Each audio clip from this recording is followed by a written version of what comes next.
Alors, je vais vous parler du chakra du troisième œil qui est la connexion au plan subtil. En fait, le corps humain est un être vivant qui capte de nombreuses informations dans le subtil, essayant de communiquer avec l'individu qui habite le corps sous forme de sensations. Les énergies négatives brouillent la santé du corps, et le troisième œil, c'est un peu la même chose. Il capte le subtil, mais le mental brouille le troisième œil. Je remarque que les personnes perspicaces sont un peu des médiums refoulés.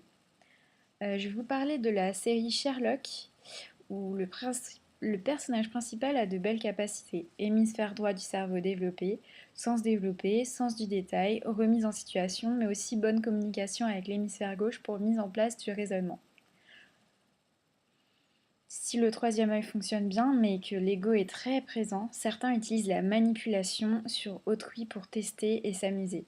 Mais ceux-là ont des limites car ils ne connaissent pas leur potentiel, donc ne peuvent pas le développer plus, donc c'est-à-dire au-delà de ce qu'ils connaissent. Le troisième œil suractif, ce sont aussi des personnes qui veulent détenir le savoir et ne pas le partager. En fait, mal utilisé, c'est un désir de puissance alimenté par l'ego. Et je doute de la bienveillance de certains voyants transmettant des peurs ou bien maladroits dans leurs propos. Certains peuvent canaliser des entités qui s'amusent et ne disent pas la vérité. Et ça, j'ai déjà eu affaire à des personnes comme ça.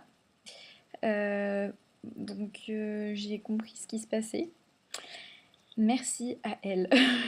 Ça m'a permis d'écrire cet article. Le troisième œil va de pair avec le chakra racine.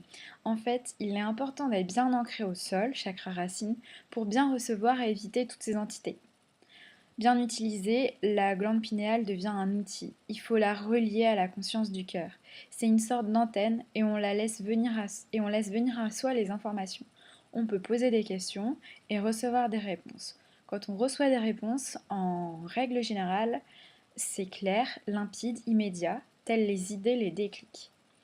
Le troisième œil agit aussi sur la perception.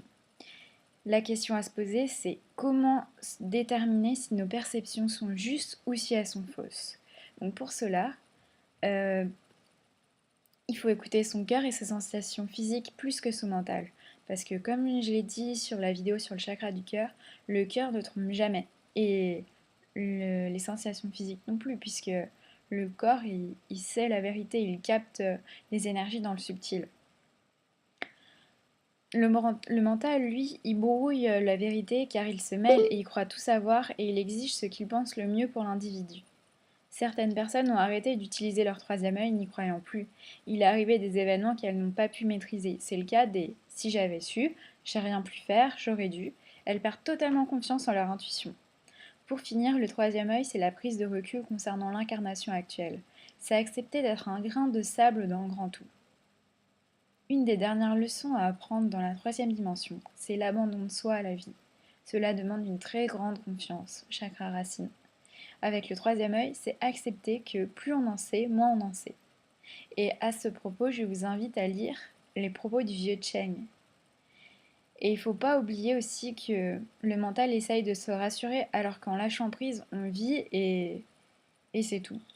Donc laissez-vous guider, ayez confiance, le cœur et le corps ne se trompent pas. Si vous ne savez pas quoi penser ni quoi faire, écoutez-les.